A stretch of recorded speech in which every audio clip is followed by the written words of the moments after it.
Hello learners, I welcome you all in yet another lesson of D.El.Ed program, course code 509, unit 9 on assessment in social sciences. The today's topic is developing rubrics for assessment in social sciences, a demonstration. But before moving on the topic, let me share with you the proposed flow of the lesson.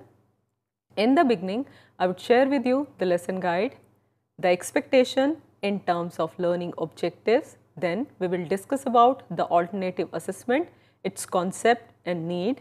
Then we are also going to discuss about alternative assessment methods available. We will also discuss about rubrics for performance based assessment. We will recapitulate at the end and there would be a take home task. Now moving towards the lesson guide. During the presentation, I will explain and exemplify the different concepts. You should follow my voice and the slides as well. You will find important words and sentences etc. have been highlighted to facilitate retention. I have also summarized the main points at the end to have a quick glance for better retention. There are some questions or exercises in between and at the end of my presentation. You are advised to attempt these questions or exercises after going through this video lesson. Now moving towards the learning objectives or spelling the expectations after the completion of this video lesson. After the completion of this video lesson, you would be able to understand the concept and need of alternative assessment in social science. You would be also able to gain information of different alternative assessment methods in social science. You will be also get acquainted with the skills to develop rubrics for performance based assessment. Now, there is a context in which your help is required. Rahela, a 7th grade student, is feeling upset of being unable to attempt all the questions in her social science examination due to her writing speed. At the same time, she felt satisfied of what she attempted as per what she has asked in the question, which other student of the class has not done. She was surprised to see the result as she was at par with those students who had attempted all the items. In fact, she was a little better in scores. Could you tell how and why it happened? Yes, it happened due to the systematic approach of assessment used by the evaluator to evaluate the answer script, in which beyond the content knowledge which Rahela possessed, her organizational, analytical, synthetical, evaluative, expressive, summary and argumentation skill etc. had also been valued. The result clearly indicated her potential to outshine the fellow students if she had been assessed through alternative methods of assessment. Before moving towards the alternative methods of assessment or what assessment is, let me discuss with you that what is required to be assessed when we talk about the performance of a student which is eligible to be assessed. We need to assess children's learning in subject areas. We need to assess children's skills, interests, attitudes and motivations. We need to assess children's participation in social activities. We need to assess children's response to different situations and or opportunities both in and out of the school. We need to assess children's participation in co-curricular activities. After clarifying what to assess, now the question is why to assess. The assessment should be done to find out what learning and changes is taking place in the student. Assessment can also be done to identify the individual needs and requirements. Assessment can also be done to plan teaching learning process in more suitable manner, to help the child to understand about what he or she know or can do, to find out the extent of achievement of objectives, to improve teaching learning process, to communicate the children's progress, to do away with the fear of assessment among children and to encourage and support children to learn together. After answering that why assessment is required, let me discuss with you that how the assessment can be done. Student performance could be recorded and projected in better manner if the assessment is continuous, comprehensive, and through combination of traditional and alternative methods. When we talk about the methods available for assessment, we need to discuss about the different methods which are available for the assessment. We can develop assessment indicators. There are alternative assessment methods which are available for assessment of learning in social sciences, under which we are having creative writing, acting, dancing, picture reading, children's drawing, field visit, portfolio assessment, and rubrics for performance based assessment. Many more could be added to this list, as this list is not exhaustive. Now coming on, what are rubrics for performance based assessment? The meaning of the rubric is, or the rubric can be understood as a scoring tool created by experts, teachers, or both teacher and student for assessment of students' performance in any specific area, including curricular subject, curricular activities, other curricular areas, or socio-personal qualities. So, any area of child's personality or performance could be assessed by developing the rubrics for assessment. Rubric can also be understood as a set of criteria and standards which are related to learning objectives, that is used to assess students' performance or students' assignment. So, it is a set criteria, it is a systematic structured criteria on which the assessment of the performance is made. It is not ambiguous, and at the many a time we can also standardize this.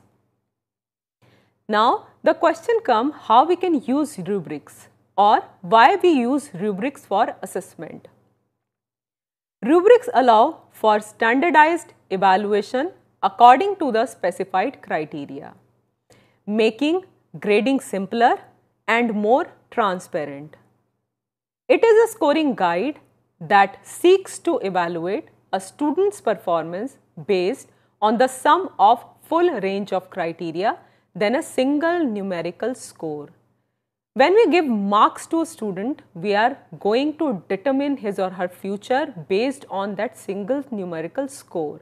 It is not exemplifying or communicating about what he or she has done in other areas. So, rubric allows us to assess students' performance based on a full range of criteria rather than a single numerical score. A rubric is a working guide for student and teacher. When they are working together, it directs them, it directs their effort, it gives continuity into their effort, it gives clarity to their efforts. So, we can say that rubric is a working guide. Step by step, both the student and teacher can refer to the rubric which has been developed in the line of the objectives of that particular content or related to that content for assessment and to develop the work assigned to them or for the development of teaching and learning. So, that working guide usually handed out before the assignment begins. The teacher or the student and teacher together develop the rubric and share it before the assignment begins. In order to get student to think about the criteria on which their work will be judged. So, the rubric makes the judgment or the assessment crystal clear. It also includes the element of unbiasedness into the assessment. The nature of rubrics, as far as its nature is concerned, the rubric can be understood as an analytical or holistic, and they can be created for any content area including maths, science, history, writing, drama, art, music, etc. Rubric is a formative type of assessment because it becomes an ongoing part of the whole teaching and learning process, At intermittent periods, regularly during our classroom, we give different kind of assignment, we give different kind of projects to our students, and those assignment and projects and activities and tasks could be assessed through the development of rubrics. Students themselves are involved in the assessment process through both peer and self-assessment. When they are having full-fledged criteria, developed criteria in their hand for the assessment and for the development of their task, for the performance, they can assess themselves on their own, and they can also gauge upon their peers' assessment effectively and efficiently. As students become familiar with rubric, they can assist their teacher in the rubric design process.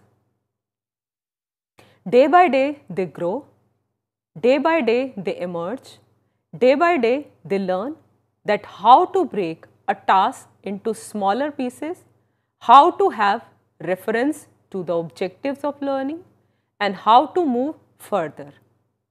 So, the student, after getting acclimatized with the development of rubric once, twice or thrice, can also provide assistance to their teacher in developing the rubrics. Now, there is a demonstration on the rubric how we can develop or use rubric. On your screen, I have exemplified a rubric which is developed to assess a project report prepared by the student. The first column of the rubric exemplifies the category or the indicator. The second column, third column, fourth column and fifth column identify or demonstrate the scores which have been accorded to each of the performance category. For example, 4 is accorded to excellent, 3 is accorded to very good, 2 is accorded to satisfactory, and 1 is accorded to need improvement. And along each of the category, the reason for the accordance or the distribution of mark or the score has been given. For example, as far as the first category, the category of organization is referred to, 4 would be given to a student whose information in the project is properly organized and well connected, paragraphs and under subheadings. 3 would be provided to a student who has organized and well connected the paragraph, but in a manner which is inferior than the student who is getting 4. 2 would be accorded to a student whose information is organized but paragraphs are not well connected, and 1 would be accorded or given to a student whose information appears to be disorganized. The second category in the rubric for assessment of a project report is amount of information. What is the amount of information which the student is putting in the assignment? 4 would be distributed to a student or the group of students whose all topics are addressed and all questions are answered with at least 2 sentences about each of the topic or the question. 3 would be given to a student in whose assignment all topics are addressed and most questions are answered with at least 2 sentences about each of the question. 2 would be given to a student in whose assignments all topics are addressed and most question answered with 1 sentence about each of the question. And 1 would be accorded or given to a student in whose assignment 1 or more topic was not addressed. The third category, the quality of information, that what is the quality of information which the student is representing or giving in the assignment. 4 would be given to a student in whose assignment the information clearly relates to the main topic. It includes several supporting details and or examples. 3 would be given to a student in whose assignment information clearly relates to the main topic. It provides 1 or 2 supporting details or examples. 2 would be given to a student in whose assignment information clearly relates to the main topic but no detail or examples are given. And 1 would be given to a student in whose assignment information has little or nothing to do with the main topic. Moving on the 4th category, the grammatical standard. That what kind of sentence structure, what kind of sentence connection, what kind of vocabulary a student is using in his or her assignment. 4 would be given to a student in whose assignment no grammatical or spelling or punctuation errors have been occurred. 3 would be given to a student in whose assignment almost no grammatical error or spelling error or punctuation error have existed. 2 would be given to a student in whose assignment a few grammatical or spelling or punctuation errors are there. But 1 would be provided or given to a student in whose assignment many grammatical or spelling or punctuation errors are there. Moving on the next category, which is graphic organizer, that what kind of pictures and graphics have been used in the assignment and whether those are relevant or not. So 4 would be given to a student in whose assignment graphic organizer or outlines have been completed and shows clear logical relationship between all topics and subtopics. 3 would be given to a student in whose assignment graphic organizers or outlines has been completed and shows clear logical relationship between most topics and subtopics. 2 would be given to students in whose assignment graphic organizer or outline has been started and includes some topics and subtopics. And 1 would be provided to an student in whose assignment graphic organizer or outline has been started.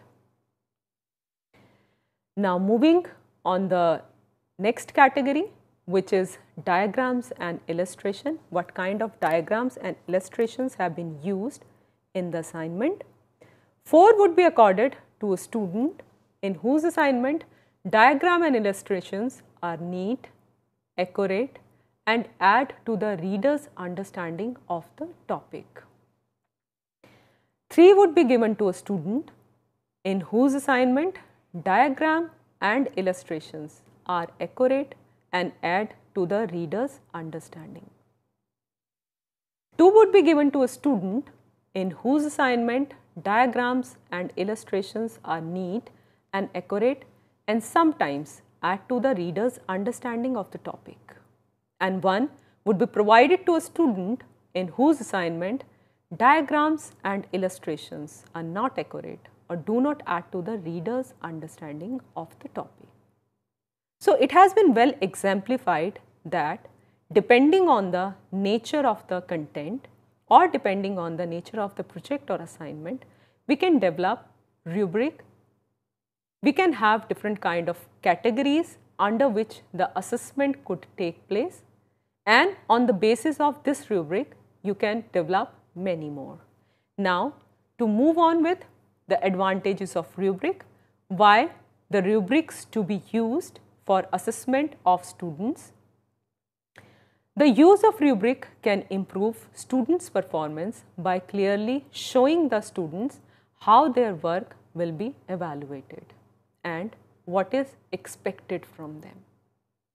The use of rubric can also help students to become better judge of the quality of their own work because they are already having a standardly developed criteria in front of them which they can use to specify the expectations which are posed by a teacher or by a system on them, and they can look on that whether they are trying or they are able to meet those expectations or not. Then use of rubric also allow assessment to be more objective and consistent. The student can compare themselves in positive sense as they are having uniform criteria for the assessment. So, we can say that assessment is more objective and consistent when we use rubric. The use of rubric can also force the teacher to clarify his or her criteria in specific terms, and it will rather help the teacher to remove the biasness in his assessment or her assessment or evaluation, and also during teaching. And thereby it gives chance to all the students to excel and flourish. The use of rubric also reduces the amount of time teacher spends evaluating student work, as he or she is already having a developed criteria, developed set of criteria in front of him or her. He or she can use that criteria to objectively assess the student without wasting the time. The use of rubric can also promote students' awareness about the criteria to use in assessing peer performance, so they can compare themselves with each other in positive sense. Use of rubric also provide useful feedback to teacher regarding the effectiveness of the instruction. It helps the reflection process of the teacher. So, next time the teaching would be improved. The teacher would be able to fill the gaps which may be there in the teaching. The use of rubric can also provide students with more informative feedback about their strength and areas where they need the improvement. Use of rubric can be done easily, and rubrics are easy to explain, or the assessment which happen through the use of rubric are easy to explain and also easy to accept by both the students as well as the teachers and other stakeholders. So, at the end, it can be said that rubrics improve students' end products and can therefore increase the learning outcome. To sum up, we can say that it is a high time to think of introducing alternative methods of assessment in our educational institution. These practices, for example, creative writing, acting, dancing, portfolio assessment, field visits, picture reading tasks, rubrics for performance-based assessment, etc., not only take into account the social realities, but also make the evaluation exercise activity-based, participatory and joyful. Alternative assessment procedures are based upon constructivist principle of knowledge construction. Fundamental focus of such procedures lies on learners' ability for creative expression and proficiency in real-life tasks and activities. Assessment in social science, therefore, does not have to be limited to only paper and pencil test. Assessment can be done through a variety of methods such as drama, picture reading task, project and experimentation, portfolio, rubrics, children's drawing and even dialogue with children. Therefore, acquaintance with all these alternative methods for teachers and prospective teachers of social sciences is required. This lesson thereby made an attempt to demonstrate the importance of alternative assessment method along with specific focus on rubric for performance-based assessment. Now, it's time to take home task for you. You are required or advised to develop a rubric for assessing an assignment on pollution to be given by the 7th grade student. Now, it's time to take home task. You are advised to develop a rubric for assessing an assignment on pollution to be done by the 7th grade students. We will meet again in the next lesson. By then, thank you very much.